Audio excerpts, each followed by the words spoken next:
गुजरात में आतंक का काला कारोबार करने आए 5 लोगों को गुजरात एटीएस ने गिरफ्तार कर बड़े आतंकी मॉड्यूल का पर्दाफाश किया है।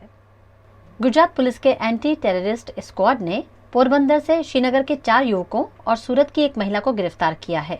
इनमें से एक विदेशी नागरिक है। एटीएस सूत्रों के मुताबिक चारों के अंतर्राष्ट्रीय आतंकी संगठन ISIS से लिंक हैं। महिला के पास से 4 मोबाइल और अन्य डिजिटल डिवाइसेस भी बरामद की गई हैं। गुजरात एटीएस के IG दीपेन भद्रन ने बताया कि गिरफ्तार 5 शख्स आतंकी संगठन ISIS खुरासान के मॉड्यूल का हिस्सा हैं।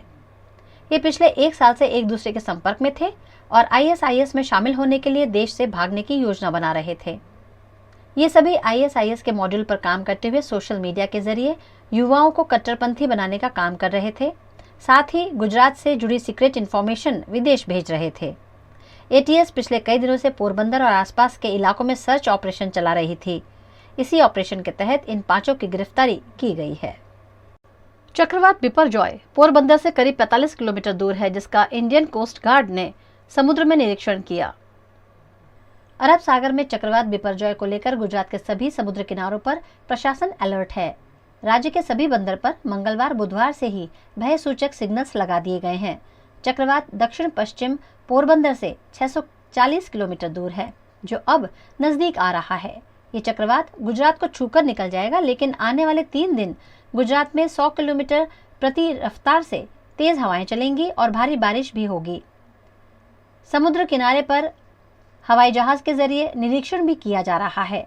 भावनगर, अमरेली, जामनगर, मांगरोल, पोरबंदर, ऊना, वलसाड़, नवसारी, सूरत और द्वारका के समंदर में अंडर करंट देखने मिल रहा है। कच्छ और गुजरात पर चक्रवात का खतरा बढ़ा है। ऐसे में सभी तरह की चौकसी बरती जा रही है।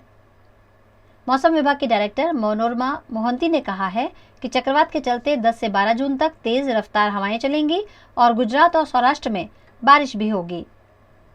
चक्रवात की संभावना के चलते इंडियन कोस्ट गार्ड ने समंदर में निरीक्षण करते हुए मछुआरों को सतर्क किया है। गुजरात और दमन दीव के मछुआरों को सलामत स्थान पर पहुंचने की हिदायत दी गई है। भारतीय कोस्ट गार्ड इकाई के जहाज, एयरक्राफ्ट और रडार स्टेशन द्वारा समुद्र में जहाजों को नियमित रूप से सूचनाएं भेजी जा रही हैं। गुजरात के सभी समुद्र किनारे सैलानियों के लिए बंद कर दिए गए हैं और बीच पर बनी हुई दुकानों और स्टॉल संचालकों को उनका जरूरी सामान हटा लेने की सूचना दी गई है। बिपरजॉय की संभावना के चलते सूरत के समुद्र किनारों को बंद कर दिया गया है। अधिकारियों द्वारा यहां लगातार मॉनिटरिंग की जा रही है। सूरत जिले के समुद्र किनारे बसने वाले 42 गांव का दौरा कर लोगों को सतर्क किया गया है। केंद्र में मोदी सरकार ने 9 साल सफलतापूर्वक पूर्ण कर लिए हैं, जिसकी उपलब्धियों को गिनाने के लिए भाजपा के अग्रणी नेता अलग अलग राज्यों में जा रहे हैं। इसी के तहत केंद्रीय गृह मंत्री अमित शाह गुजरात आए। गृह मंत्री अमित शाह आज शनिवार को गुजरात के पाटन जिले के सिद्धपुर पहुंचे। इस दौरान उन्होंने जनसभा को संबोधित किया। अपने संबोधन में उन्होंने राहुल गांधी पर जमकर हमला बोला। उन्होंने कहा, राहुल बाबा जब भी वैकेशन के लिए विदेश जाते हैं तो वहां भारत की बुराई करते हैं। राहुल बाबा को अपने पुरखों से सीखना चाहिए कि देश की मिट्टी पर देश की राजनीति की चर्चा की जाती है। अगर राजनीति की बात करनी है तो देश में रहकर क्यों नहीं करते। किसी नेता को विदेश जाकर अपने ही देश की निंदा करना शोभा नहीं देता। अमित शाह ने मोदी सरकार के 10 साल की यूपीए शासन के 10 साल की तुलना करते हुए कहा, राहुल बाबा दुनिया भर में भारत को बदनाम कर रहे हैं, जबकि वे मोदी सरकार के और यूपीए के 10 साल को भूल गए। लेकिन देश की जनता को यूपीए शासन के दौरान हुए 12 लाख करोड़ रुपए के घोटाले आज भी अच्छी तरह से याद हैं। अगर बीजेपी के 9 साल के शासनकाल की बात करें तो हमारे विरोधी भी हम पर आज तक भ्रष्टाचार का कोई आरोप नहीं लगा सके हैं। ये 9 साल देश की आजादी के 75 साल के इतिहास में सुनहरे अक्षरों में लिखे जाएंगे। राहुल बाबा दुनिया भर में फरी फरी बधु बोलो छो, तमारा 10 वर्षनो हिसाब आजे पण देशनी जनताने याद छे। 12 लाख करोड़ रूपियाना घोटाळा कर्या, 2G नो घोटाळो कर्यो, कॉमनवेल्थ नो घोटाळो कर्यो। कोई क्षेत्र એવું નતું જ્યાં ભ્રષ્ટાચાર ના કર્યો। અને તમારી જગ્યાએ यूपीए ની જગ્યાએ એનડીએ આવ્યું, ભાજપા આવી, મોદી સાહેબ આયા। 9 વર્ષની અંદર અમારા વિરોધીઓ પણ અમારી સામે એક પણ ભ્રષ્ટાચારનો આરોપ નથી કરી શકતા।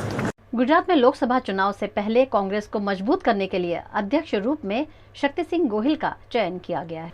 कांग्रेस के अग्रणी नेता शक्ति सिंह गोहिल को कांग्रेस की गुजरात इकाई का अध्यक्ष नियुक्त किया गया है। वहीं कांग्रेस नेता दीपक बावरिया को दिल्ली कांग्रेस और हरियाणा कांग्रेस का प्रभारी बनाया गया है। कांग्रेस ने वी वैथिलिंगम को पुडुचेरी इकाई का अध्यक्ष नियुक्त किया है। वर्षा गायकवाड़ को मुंबई क्षेत्रीय कांग्रेस कमेटी का अध्यक्ष नियुक्त किया है। कांग्रेस नेता शक्ति सिंह गोहिल राज्यसभा सांसद हैं। पार्टी सूत्रों के मुताबिक कांग्रेस के केंद्रीय नेतृत्व ने गुजरात के अहम शीर्ष पदों पर विचार विमर्श के लिए राज्य के नेताओं को बुलाया था। गुरुवार को गुजरात कांग्रेस के शीर्ष कांग्रेस नेता अर्जुन मोढवाडिया, अमित चावड़ा, शैलेश परमार, सिद्धार्थ पटेल और दीपक बावरिया केंद्रीय नेतृत्व से मिलने के लिए दिल्ली पहुंचे थे। इससे पहले गुजरात कांग्रेस अध्यक्ष की जिम्मेदारी जगदीश ठाकुर संभाल रहे थे। गौरतलब है कि 2022 के गुजरात विधानसभा चुनाव में कांग्रेस को मिली बुरी हार के बाद जगदीश ठाकुर ने अध्यक्ष पद को छोड़ने की पेशकश की थी। चुनाव में कांग्रेस ने 182 सीटों में से सिर्फ 17 पर जीत हासिल की थी। अब लोकसभा चुनाव की ठोस तैयारी करने के लिए प्रदेश के नेतृत्व में बदलाव किया गया है। सौराष्ट्र के कई जिलों पर चक्रवात का खतरा बढ़ रहा है, जिससे पोरबंदर के समंदर में 20 से 25 फीट ऊंची लहरें उठ रही हैं। बिपरजॉय चक्रवात के खतरे के चलते पोरबंदर के समंदर में भारी करंट देखने मिल रहा है। यहाँ 20 से 25 फीट ऊंची समुद्र की लहरें उठती हुई नजर आ रही हैं। पोरबंदर में चौपाटी स्मशान निकट समुद्र की लहरें सड़क तक पहुंच गई हैं। पोरबंदर समेत के सौराष्ट्र के समुद्र किनारों पर तेज हवाओं के साथ बारिश का अनुमान मौसम विभाग ने लगाया है। पुलिस ने लोगों को समुद्र में नहीं जाने की अपील भी की है। 1 महीने पहले ही जामनगर पालिका में नए आधुनिक मल्टीफंक्शनल रेस्क्यू व्हीकल को शामिल किया गया है, जो आपात स्थिति में काफी काम में आ सकता है। ऐसे में प्रशासन द्वारा यहां सभी तरह की तैयारियों को अंजाम दिया जा रहा है।